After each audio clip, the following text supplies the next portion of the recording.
Hello, everyone, and welcome to another episode of the Love Fruit Podcast. We have another great guest today, one of our first actual live interviews in person. We do a lot of these online, but we're here in Koh Phangan, Thailand, and really glad to be joined with a friend I've known for many years, Louise Koch, from Denmark.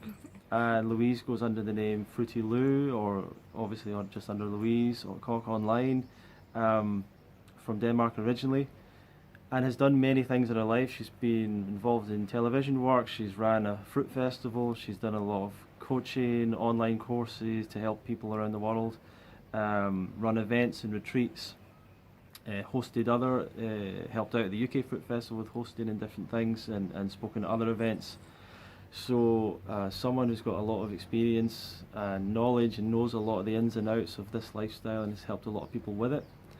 So really, if this is the first time, I'm glad to introduce you to Louise if you've not heard of her before. Thank So you. Louise, is there anything else you would like to say to the audience, just as an introduction to yourself? Well, maybe that I've been on a mostly raw, high fruit diets for 10 years. Like, it's Yeah. a long time I've been eating differently. Yeah. And but we'll probably get into that Sure. way more. Part of that lifestyle for you as well, I guess, is coming to places like this. Is that right? Do you find it a better environment for yourself? Oh, for sure. So like right now we're in Thailand, and it's just amazing here. It's so much easier to stay raw when it's nice weather. But yeah, I definitely get away from the cold in Europe Yeah. when the fruit quality goes down. So let's get into your story a little bit. Everyone's got usually quite a big story, but how did you end up on this kind of very alternative diet lifestyle? Go back to the start for us. Were you brought up like this, Okay. or healthy in any way? Not at all. I was raised on a standard Danish diet, meaning I ate white bread with jam for breakfast and rye bread with ham and cheese for lunch, and probably rice with chicken or spaghetti bolognese or something for dinner, and lots of candy and cake and Sounds parents. familiar to me. Yeah. Yeah. And so when I was 1, I had the usual children's vaccines, and I developed eczema. So I got hormonal creams for that. Right. All my life, basically, I had hormonal creams. Mm-hmm. And as a child, I was just generally always ill with a little bit here and there, like not super ill, but just an ear infection or a big abscess, or just infections and ailments and sore throat, or the flu or something. And then I later started traveling as a tour guide, so I partied like crazy. I was drinking so much alcohol. I was even an Ibiza tour guide, Oh, like were in you? Ibiza, Oh, and wow. ski tour guide in Austria, Oh, wow. Lanzarote in Greece and everything. So I had a lot of fun, and Right. my liver was having fun as well, but maybe too much fun. Sure. And so I was feeling pretty healthy at the time. Mm. Then we go a little bit further. I went to study at a university in England, Mm-hmm. studied television production and graphic design and stuff like that, Sure. like media. And the exams and everything was super stressful. So at the end of it, I started to like have a lot of health issues. Like I was surviving on cake, candy, sodas, chocolate. Student kind of diet. Yeah, totally student. And everything was just kind of going the wrong way. My eczema was crazy, Right. and I was getting tired, and yeah. But then I got back to Denmark, started in television, and yeah, it's like you work short contracts, Mm-hmm. Mm-hmm. and it's super stressful, and you work way too many hours, and so I started to stress a lot. And this is where my health really started to decline. Like, I was developing all these little ailments, and one day I woke up and I was like almost paralyzed. And it felt like I was hit by a train. Oh, wow. My body had just said, no more, I've had enough, and I couldn't get out of bed, and I couldn't get up to brush my teeth, and like it was like a shock basically from stress. I'd broken down from stress. Right. And it took a week, I got back at work, but ever since then I started to have anxiety attacks, like fear and just social phobia, and it got worse and worse and worse. So I started to see a shrink and went to school of phobia. I couldn't work for 1.5 years.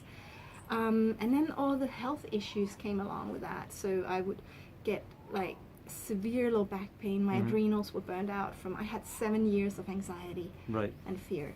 And with this hormonal cream on top, like my adrenals were just burned out completely. And I would, just try to keep myself going with energy drinks and sugar. And I would get like gout in my toes, severe candida everywhere, sleeping problems, edemas, just more and more little things like food intolerances that would make it a lot. And at the end, I was sitting at discotheques. I couldn't, like, I didn't have the energy to dance. Yeah. And then I started to get all yellow. Basically, my liver had enough. Right. And then it just escalated. I was still working in the television, but like at the end I had to quit because my health was so bad. So the doctors, they couldn't really help me. They just said, well, there's nothing wrong on the test. Well, they could see I have a high liver count. Right. But apart from that, they were like, you're in perfect health. I'm like, no, I'm not. I'm in terrible health. And my adrenals, they couldn't measure it. They don't have the test in Denmark to measure low adrenal function, only like when it's completely non-functioning. Right. And so they just sent me home and said, oh, stress a little bit less and sleep better. And then I had a lot of tests done in the States and everywhere, and they were basically giving a completely different picture. So they said that I was in the worst state ever. It was like saliva test for adrenals, it was pee and poo tests, and in Denmark they only do blood work. So.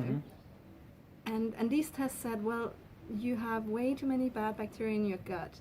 You're like overgrowth of candida, you might have parasites, you're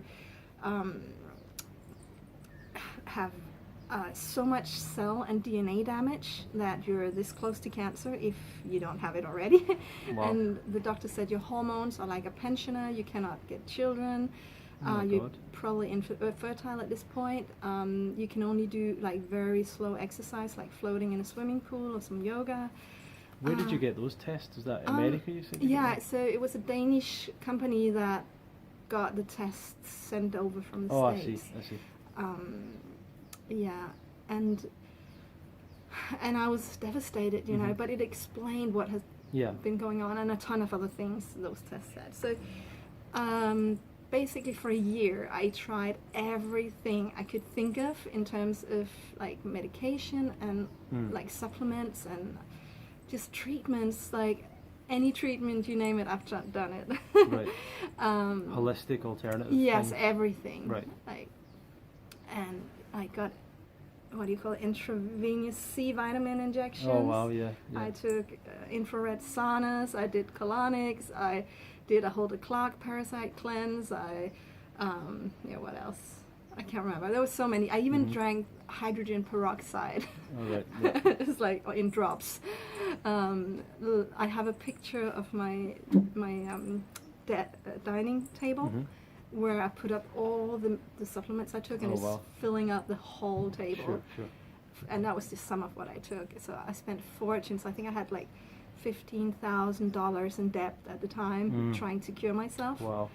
And yeah, so I was pretty desperate, as you can understand, and I was willing to try anything. So as part of this adrenal fatigue group, that I created it. It was completely new in Denmark. This is 10 years ago, and nobody knew what it was, and I just thought these symptoms sounds like me, but I didn't know why I had this. So I found some other people who had the same thing, and they all talked about like medication, and I took hormonal supplements because I couldn't stand up. Basically, I had a progesterone production of 0, so I had to take like artificial progesterone just to be able to function. And so some girl in that group, she had started this crazy fruit diet, and she started writing about it. And because I was in charge of this group, I thought, well, I have to moderate what's been said in here, and this sounds really insane. Yeah. Eating fruits and vegetables, what's that going to do? I already ate a cucumber and tomato and an apple maybe, so what else would that make a difference? And I'm like, fruit, no, there's too much sugar and it's no protein and all these common misconceptions. And so I basically thought, I gotta bust her. I'm gonna research so much that I can tell her how wrong she is. And so I started researching, and I read Dr. Graham's book, The 80-10-10 Diet, and I looked at the time the few videos that were up, and at the end it was like, oh, okay, this actually makes a little bit sense. Okay. And then I had a chat with myself and said, okay, I can't die from eating fruits and vegetables for a while, so why don't I give it a try, and then I can for sure tell her if it works or not, right? And at this point in time, I am bedridden. I cannot go to work. I am sitting at home or lying in bed basically, and my boss at a school I was working at the time, he was about to fire me because I couldn't work, and I couldn't stand up long enough to take a shower or do the dishes, and it was just a nightmare basically.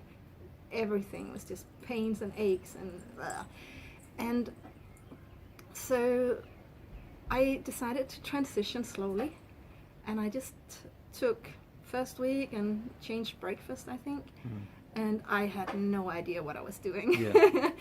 So we'll come back to all the mistakes I made, but I did that and transitioned within a few weeks, and suddenly everything shifted. Wow. So it was like going from bedridden to suddenly getting this huge energy boost, and I got out of bed and I started to wash the floor in my living room. I washed the walls in my living room and painted the window sills, and it's like, where did this energy come from? And I was so happy, I was just euphorically happy, wow. And then next, after a couple of weeks, I went into the detox period. So I'd had this good period first, and then serious detox for me came afterwards, because my liver just could not handle the amount of toxins that was suddenly being released, and because it was clogged up basically, it was just flooding my body, and I went into even more fatigue and pains than I had before. But luckily I knew that was just a part of the healing process, so I stuck with it. And it was a really tough period to get through, but I'm so glad I did it, because then after that, just week by week or even month by month, things that I'd had would completely disappear. Like the anxiety was gone maybe within a few weeks even, or a month, and I'd had that for 7 years, and I was on happy pills and whatever. And it's like, if somebody had told me that 7 years ago, I wouldn't have lost 7 years of my life. That's crazy. And that was actually not even with the raw diet. That was just by removing sugar, refined foods, processed foods, chemicals, wheat, dairy, and that made it go away. So that's 7 years of your life. You ended up in $15,000 worth of debt from all these other things you tried and all the anxiety you went through. It's and no one told you about this. No doctor said anything about changing your diet. Or, never. Wow, no. That's crazy. It is pretty crazy. Yeah, I think I have a list of 40 or 50 things, big issues and small ailments that I've overcome. I've seen. I remember you going through a lot of those. You obviously had a lot of things. A lot, yeah. I mean, it seems like you went through a real breakdown. I've seen some of the pictures you've shared with me, and of what you looked like then, of what you were saying, of being yellow and complexion and all that stuff. I mean, that's really serious. Was that just, you think, a combination of the stress, the lifestyle beforehand, maybe genetic factors? Have you looked back on that and wondered about that? I think I know a little bit of what's going on, but I still haven't found out the entire puzzle. But I do believe that when I got the first children's vaccines, my body responded in a way that it made me histamine intolerant. And so whenever I eat something that's high in histamines, my gut is getting inflamed. And I never Right. knew that, and that's what was causing my eczema. Right.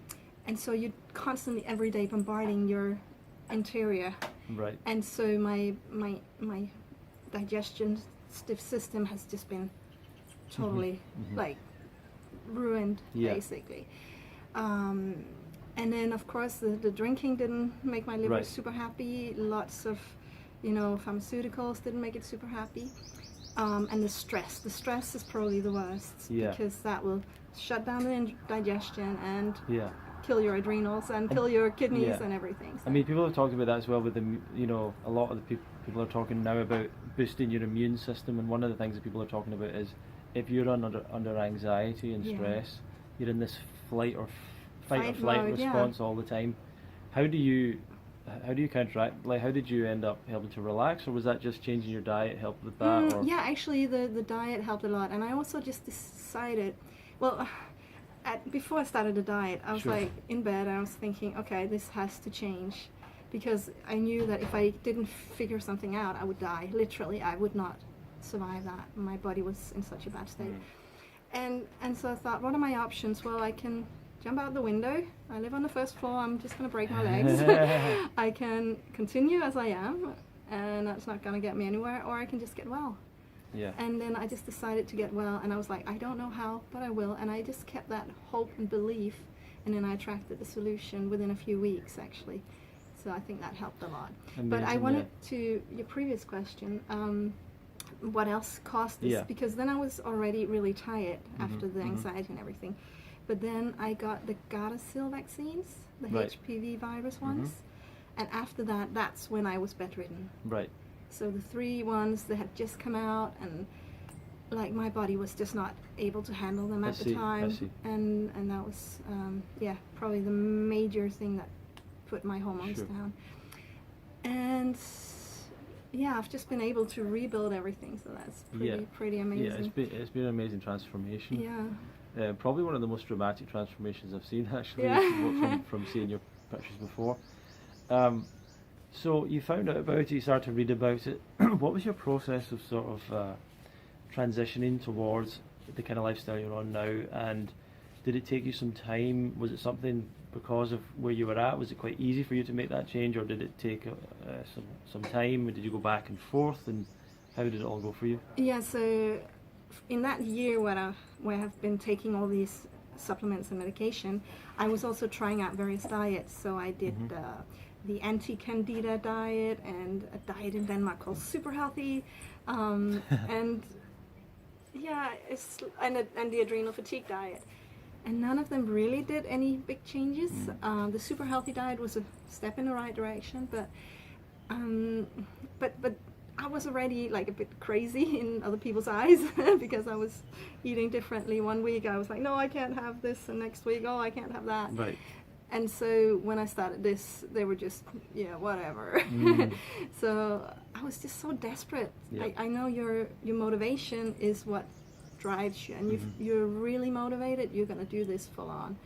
So yeah, it was fairly easy in that sense. I was like, I just want to get well now, and I'll do whatever it takes. So. And did you, in that time, did you find any friends, anyone else that was doing it? Were you following people online? How were you getting your inspiration and stuff? Yeah, so of course in that group for adrenal fatigue there was this girl, so I started to talk to her, and she had some friends, and then I got to know them, amongst others Peter, my really good friend that I did the Fresh Food Festival with for some years. And today we're doing retreats together, so he's a really good long-term friend back then. And I must admit there wasn't many people at the time, so today we're spoiled. Like there's so many like-minded people everywhere. If you just gotta look for them, go out there and find them. But I think it was easy because I had such a big motivation. Yeah. And from there, when did you did that start to naturally change the rest of your lifestyle as well? Did that lead to you changing your job and things and trying to come out here? How did that all happen? Totally. Like, I think once you start this lifestyle or this diet, something shifts within you. So it's almost like I started to feel myself, and I feel the world around me in a completely different way. And so I just started to read like natural hygiene, about like healthy living, and Yep. just thinking, yeah, that makes sense. Why is it that we're doing all these weird things when it's not really what our bodies want? Yep. Yep.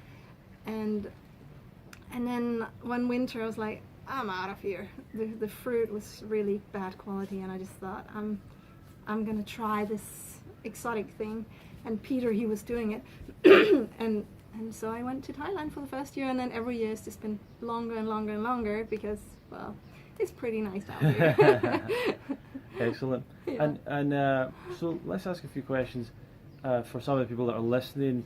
For other people that might be in your situation right now, or the situation you were in, or who are starting out, what kind of tips and advice would you give them to help them along this journey? I would definitely say start slowly. Just don't go into the all or nothing trap. Right. Because I see so many people crash and burn from that. Yeah, sure. Like they're saying, oh yeah, we're gonna go raw overnight, and they can't do it. So Yeah.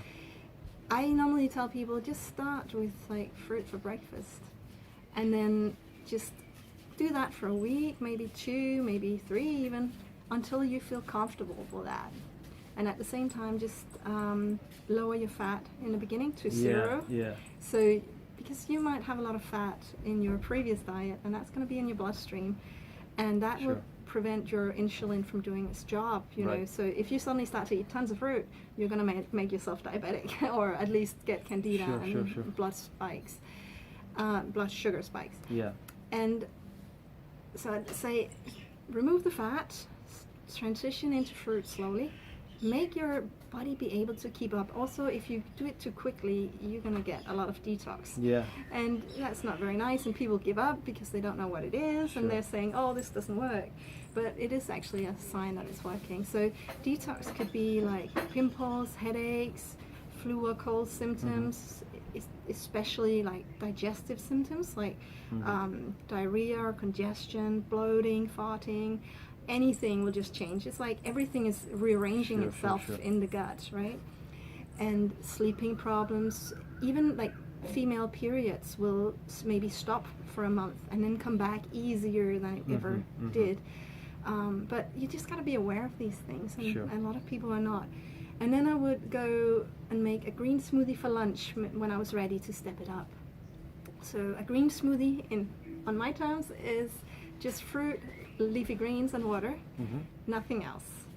And no syrup, no oils, no avocado, no cucumber, no whatever people put in there. Just fruit, lettuce, and water, and nothing else. And just start really, really slowly, because blended greens are so detoxifying. It's crazy. People have no idea. It's like a super tool.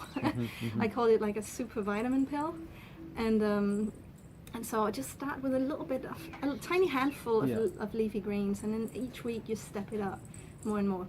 And then you can do 100 grams, 200 grams, maybe 300 grams a day or more, as much as you can, and you will see amazing results, really. And then once you feel really good on the green smoothies, you're not detoxing anymore, then you can step it up and take the next level with fully raw. But what I find is that a lot of people, they can't eat raw at night because emotionally they're not matching the raw foods. So what happens is, like, we wake up super happy and clear, like, and then we start our day and we have some challenges and our mood goes down a little bit and we get a little bit grumpy. We're worrying, we're stressing, and then at the end of the day we're in a lower vibration than when we woke up, and we just cannot attract the raw foods at that time. So when people say they're struggling with eating raw in the evening, it's no wonder. It's like your food matches your mood, and you really have to like keep yourself high during the day if if you want to be able to eat raw all the time. So I recommend people taking a nap or meditating like in the afternoon, and then you'll be better at eating raw Sure, in the sure. evening. But just not stress about your food. Just take it easy, step by step. It might be a process of a month, 2 months, Yeah. 3 months. Yeah. And be kind to yourself and talk kindly to yourself, and don't just go, oh, I'm rubbish, I can't do this, I'm gonna give up, it's hard, you know. Just every Right. little thing you're doing will be a step in the right direction. And think it like this: if you only ate fruit for breakfast for a month, you ate 33.3% healthier that month than you did the previous month. Wow. Yeah. Yeah? Yeah. And then if you add a little bit more, you know, you might get it to 50% healthier next month than the previous month, and so forth. So just look at the little things you're doing.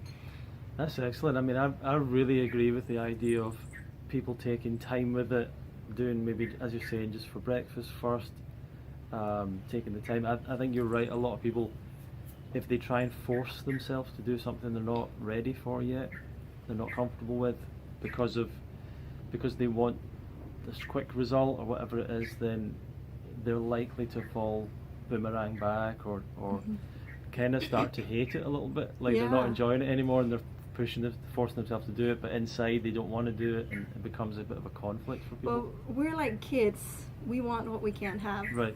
And if we're telling ourselves, you can't have this, you are going to want it big time, you know. So I'm doing Right, a good strategy point, good point. where I'm just telling myself I can have anything. If I want potato chips right now, I could eat it. But most of the time I don't want it. And because I know I can eat it, it's out there. Right. It's not going to go away. There's no diet police. So when people say to you, what are you allowed to eat in your diet, you say, well, I'm allowed to eat anything. Yeah, basically. I just don't want to because Yeah. I want to feel good. Yeah. And I ask myself every meal or every day, like, well, how do I want to feel tomorrow? And I want to feel happy and vibrant and energized and positive. Yep. And so Absolutely, that's yeah. what I need to eat in order to feel that way. And it's so much more important to me than 30 seconds of taste. And my taste buds have changed, so the old stuff doesn't even taste as good as it used Right, to anymore. So right. it's like, I love the new stuff. Let me ask you about something as well. I know that this is something I've been thinking about, that the mindset and all that stuff is important as well. And I know that you teach about the law of attraction, you teach about visualization. How important do you think that all is? And can you share with us some tips of what you use or what you have used in the past to try and use those tools you've used to help you with this process? So do you mean diet related or just lifestyle? Well, and I guess anything Yeah, related, anything? Okay. but also, what advice would you give for someone specifically with diet, with this? Right. So I would say your food matches your vibration. And imagine that when you're ill, well, basically I believe a lot in law of attraction, then that what you send out is what you're going to get back. And that we're, like, thoughts and our feelings and emotions are emitting a frequency, and that frequency is going to attract something similar. So whatever we think and feel is going to match, basically. And if we're constantly focused on problems, then it's going to match. So how I technically got ill was just by focusing on, oh, this is wrong, oh, this is wrong, and now this is wrong. And I was Googling all my symptoms and everything that was wrong. And then I just got more and more ill because I felt like, oh, I'm so ill. And universe says, well, you're ill, you want more illness? It's just like 1 = 1. It doesn't say 1 + 1 = 2. It's like just 1 = 1. It's so simple, but it's so hard at the same time. Yeah. So yeah, I realized that that's how it worked. And so back to the emotions. So we have all these emotions during the day, all these thoughts, and they have a frequency. And so if you start to realize what frequency you're sending out, that's going to match the food that you're eating. And so fruit is so high in water, is a really high frequency, and it's matching like good mood and feeling healthy. And so if you're able to raise your vibration deliberately by focusing on the good stuff in life, your happy thoughts and feelings, emotions, you will slowly tune yourself to a place where you can attract this high vibrational food. But when you eat the cooked food, it's going to numb you. You cannot feel your emotions as much. And that's why people like it. It's like so much emotional stuff. When I started this diet, I had an emotional detox as well. And I was just crying, and I was euphorically happy, and then crying, and it was like, whoa, complete Wow. roller coaster. And today I'm just generally happy and stable. Great. And I think by knowing about law of attraction and slowly just learning to use it, you can create a magical life for yourself. So, yeah, how can I explain it? Instead of focusing on what is, I start to ask the most important question, and that is, what would I like? Right. Every morning, that's the question I start with. What would I like? And I sit back and visualize. It's like, oh, I want this day to be like this if I could decide and everything was possible. And then I imagine my future life. What would I like? Oh, I would like this and this and that. And so many people are not used to thinking ahead because we're limited by what is. We're so limited by reality. And I think it's so important to let go of reality and know that anything is possible if you stop putting the limits on it. Like, I would never have guessed that I would be eating fruit and living in Thailand for 4 or 5 months every year and be healthier now than I was when I was 18 maybe. So, and coming from complete opposite, you know. Anything is possible, but I couldn't believe it at the time. Right. And now I'm like just letting go of the house. Right. And just say that's up to the universe. How it's going to come about is not my job. I'm only supposed to sit down and think, what would I like? And then hold, the most important key in this is hold the feeling of what you would like as if you have it already. Wow. And if you can hold the feeling and not worry about the how, and you hold the feeling every day, it will have to manifest, because that's 1 equals 1. It's a magnet. It just attracts that which is like itself to itself. Yep. And the emotion is the key. Yep. Yep. And if you're holding fear every day, you're just going to attract more fearful situations. If you're holding contentment, you're going to have a pretty content life. If you're holding the feeling of hopefulness, you're going to have more happy things coming up. And if you're constantly focusing on joy and fun and you're feeling super happy, you're going to get more happy things. So we have way more control over this life than we think. But most people just haven't woken up to that fact, and they don't know how to use it. Excellent. But, yeah. Thanks a lot for that, Louise. That's going to be helpful to a lot of people. Now, on the other side of it, what kind of mistakes do you see people make, and maybe we'll go into as well what bad advice or bad information do you see out there? But firstly, maybe some of the mistakes that people commonly make. Definitely undereating. Right. That's the number one. Like, they eat 2 bananas and an apple for breakfast and think, oh, I'm full. And what they don't realize is, like, fruit is probably 80% water. Yeah. And so the portion sizes have to be 3 times as big, right? Right, right. And then people, they lose weight and they get tired. Let's keep going. Yeah, so people, they lose weight and they get tired and they start binging and craving other food because they're basically hungry and they can't sleep at night because they're low in calories.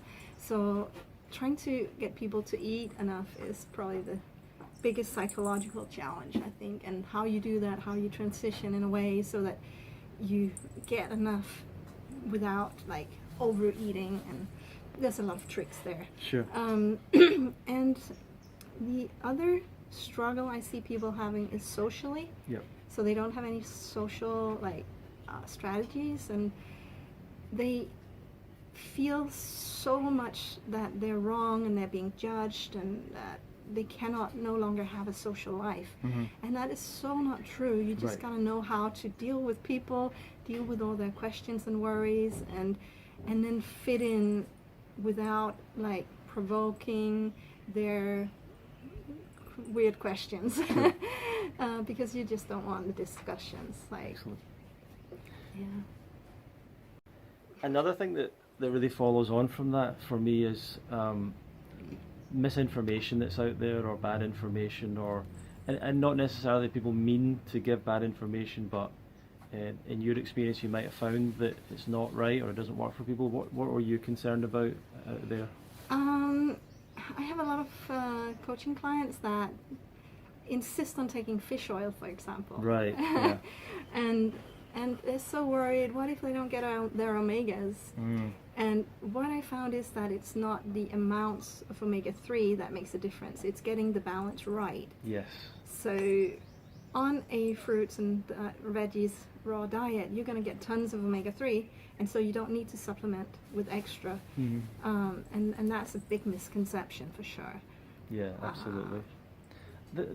A lot of people would maybe ask you, you know, with how extreme your situation was, did you go into fasting or cleansing or all these extreme things that sometimes people do? A lot of people are getting into that now. Did you do any of that at all? Actually, no. Like, I've done 1, 2, 3, maybe 4-day fasts, water fasts, but that's it. Right. I did everything with the raw fruits and diet. Amazing, amazing. Fruits and veggies diet, yeah. That's really interesting, because obviously a lot of people seem to like go to these extremes, but that's great to hear. Let's go quickly into where you've went to from there. I know you've written books, you're doing coaching, you help people, you put out a lot of free information online. How did that transition happen? How did you get into all that? Yeah, so that was actually like quite quickly after I started the diet. I came across Frederick Patenaude, and he had this Do What You Love University, and he just said, well, make an ebook and sell it online and earn some money. Sure. And so I just thought, yeah, I'm gonna make an ebook about this. So I made my Get Started guide, which is now for free both in English and Danish on my websites. And yeah, he just inspired me to make an online business selling this information, because I thought, if this is really working the way I'm experiencing it, this is insane that it's not out there. Yes, like, it's literally my duty to spread this message. Yes. And I could never look myself in the eyes if I didn't. And imagine how many people I could help, because there's so many desperate people out there who have no other place to go. Like, the doctors just tell them, nah, sorry, we can't help you, or you have to stick on this medication forever. And I just slowly found it fun, and you know, I like to design, I like to write, and then I thought, okay, I'm going to package everything I know in a book. And I created a book publishing deal in Danish. Oh wow. Yeah, just a funny story. Like, I wanted to make a green smoothie ebook, and then I spoke to somebody in television, and they were like, we're using this publisher. And I called her up, and she's like, yeah, come in, have a meeting. And I told her about this green smoothie ebook, and she asked me, do you have anything else you want to do? And I'm like, I have this big idea for a book in Danish about my story and how you heal naturally. He's like, write it. Oh, great. And I'm like, okay. And so I went to Thailand, and I wrote it, and I sent it to her, and she's like, this is too big, we have to make it 2 books. So I just written too much. And then it ended up becoming 2 books in Danish called Naturally Well. And I hope one day to translate it into English, but not yet, sorry. And so it started from there, because then that was advertised in newspapers, and yeah, people just read the book and were like, wow, this works, we got healed from this and that, and my YouTube channel grew, and my website grew, and everything. So it's just like, I think since 2010 or 11, that's when I started. Excellent, excellent. And it's just been growing ever since. And how do people find out more about you, and if they want to contact you and so on, how do they do that? So my name is Louise, and I eat fruit, so I'm Fruity Louise on all the social media. And then on my Danish website, it's rask på raw, raskpaaraw.dk, and the English one is fruitylou.com. So excellent. that's the easiest, I think. And you're also doing some, well, let's go into the Fresh Food Festival. Festival, yeah. I mean, that was one of the first ever fruit festivals, really, that was happening in the world, run by Peter, or it started by some other people, then Peter took it over. Yeah, actually, no, Peter was the first to start it. Yeah, okay. Together with another Swedish guy. Right. So they started it in Sweden. Yeah. And that was a beautiful, amazing event. I went to it about 4 or 5 times. Lots of great people there. And you were running it for a couple of years. I know that was challenging. Yeah. So how did you feel that experience was for you? And well, basically, I went, like, the summer I went raw. The festival had just been there. And I was like, oh no, I so wanted to go. And then the next year I definitely went. and I loved it. And I thought, I have to go every year. So I went every single year, and I like got to know Peter really well. Yeah. And then he decided to move back to Czech Republic with his new wife, and he kind of just asked me, Louise, do you want to take over? I'm like, I don't know how to run a festival, but I was the only one in Denmark like doing anything about stuff like this. So I was like, okay, sure, I'll do it. And I'd never done anything similar, never. Yeah. And you know, Ronnie, how challenging it is to run a festival. But it was a steep learning curve, but I did it, and it was easy because he'd done it before in a sense. So I was taking over something that was already out there. But it was fun, but it was also super, super stressful. So I think I did it for 3 years in a row. And at the end of it, I was starting to see my health decline. I had gray hair and overgrowth of candida. I was super bloated. I had dark circles under my eyes, and like my health was just deteriorating because of stress, basically, and like financial stress and overwork and just and so it came to a point where I just thought, no, I have to stop this. Like my health is the most important thing I have. And then Peter took over and ran it from home, so to speak, and now he's stopping it as well.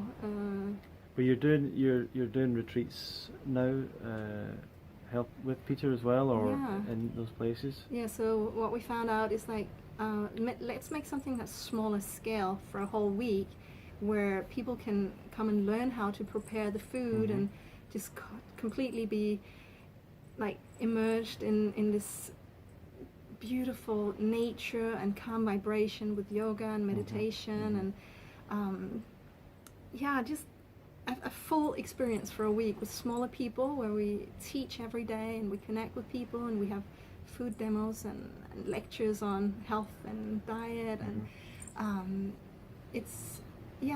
I think it's a different experience, but it's you're learning way more in a sense, because you leave there and have new skills and just you've met other people who are doing it and you're just way more informed and calm and balanced in feeling confident about doing this. So we do 2 retreats, one in Danish and one in English, and you can go to fruitretreat.com and learn more if you want to know about that. And a little thing about this is that if the coronavirus keeps shutting down airports, of course we will cancel this year, but for now we're still planning on going ahead. So. And you've been at the UK Fruit Fest, and I think you're going to come back this year as well. I've been every year except one. Oh, right, every single year, And I'd love anything you want to share about that, or your experience there? Or? Yeah, so once I started going to the Danish festival, I was like, this is so much fun, and where can I go? And then you started the English one, and I was like, I just had to go. I knew I had to go, because it's the highlight of the year that just really makes me happy. And you kind of meet your friends from around the world. So I have friends from all over that I see more than my friends back home, because they're at all the festivals. Right. And it's like such an amazing community, and the thing you get from a festival is just I can't describe it in any other way than just joy and fun and bliss, and it's amazing, and of course also lots of knowledgeable speakers and stuff, and it's amazing venue you have, like out by the lake, and great speakers, and I can highly recommend the UK Fruit Festival for sure. That's why I've been coming back every year. Excellent. Yeah. Well, you've shared with us an amazing story, Louise. I'm really glad that you were so open about it and a lot of your experiences, and it's great that you're helping so many people around the world. What's your kind of next goal, your dream? What are you doing next? Yeah, so my next passion is to create video courses.